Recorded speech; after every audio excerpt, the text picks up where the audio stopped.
Here for Local Enterprise Broadcasting with the video for those of you out there who have FCR carburetors, who have done the O-ring modification to your carb, the accelerator pump. You have timed your accelerator pump correctly. You are 99% certain that your jetting is where it should be, okay? And you have no vacuum leaks after the carburetor. If all these things, and you've determined all that, and you are still having the infamous bog, crack the throttle wide open engine stall issue, if you are still having this problem, this might be it. So you can look online all day and they will tell you how to do this to get your accelerator pump timed and put that O-ring on there to make sure you get the best volume of fuel through the accelerator circuit when you crack the throttle. And another part of that you'll see on a lot of videos online is they will tell you to switch out the leak jet. But in my case, I do not have one. And the leak jet serves two purposes. One, to regulate the pressure going through the accelerator pump circuit, but two, to bleed off, like basically shorten the duration of the spray, so how long it actually squirts fuel into the intake. My problem is, because there is no metering here at this point at the leak jet, this modification is great, except now when I open my throttle all the way, my accelerator pump is squirting fuel for damn near 4 seconds. That was the problem. I was having a rich bog.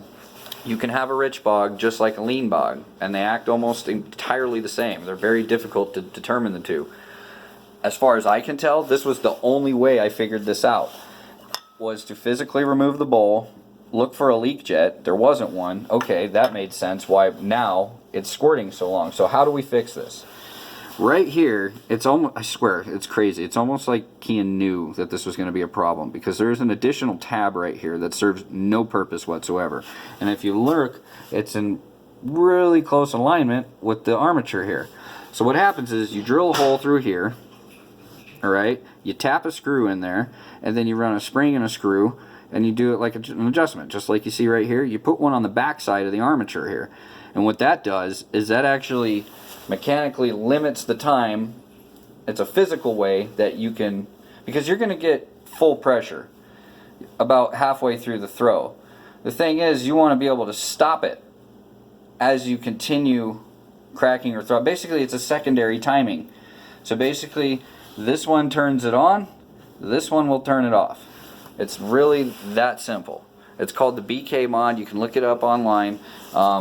But the second part of this video will be me actually doing it, and then I can actually show you, because the BK screw will allow me to back it off all the way, I can show you the different increments of timing as far as how long you want that fuel shot squirting out.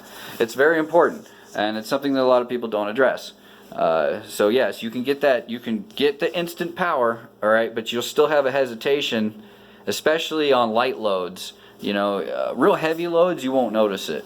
But where this is going to become a big problem, especially during hot starts, you know, let's say you dump the bike and it twists the throttle, it just, you know, there's numerous reasons why these bikes become hard to start. Part of it's the accelerator pump, flooding the motors, just from unintentional twisting of the throttle, stuff like that.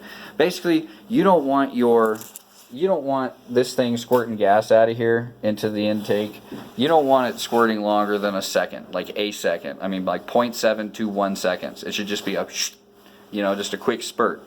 If it's any longer, you're wasting fuel, which in off-road we know is not good. Every drop counts. But you're also really not harnessing the peak performance in that off idle to 3/4 to full throttle, because you're excessively richening the mixture, and you can't really fine-tune the jetting in between there. So, and that's done at the needle, and you know, all kinds of, we can get into a lot of specifics with that, but pretty much that's the issue. You got to find a way to stop this armature from depressing completely, and that's cool because, like I said, you can just turn it on and turn. It's an on-off. All right. Right now, it only has an on. There is no off. You pretty much have to just wait for this entire thing to empty into your engine, and it's just it's not good.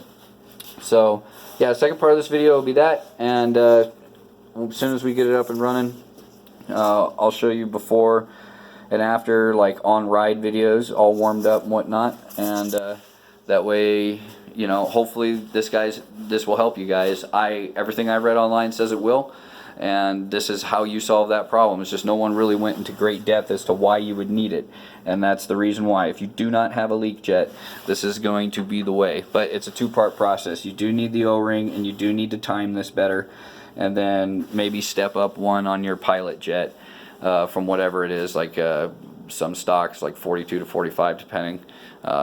Mine's running at 48, and that's because it's got an aftermarket pipe, and the guy could not get the hesitation out of this carburetor, most likely. So this is it. This is, if you've got one of those nasty carbs you can just not figure out, I'm willing to bet that's part of your problem.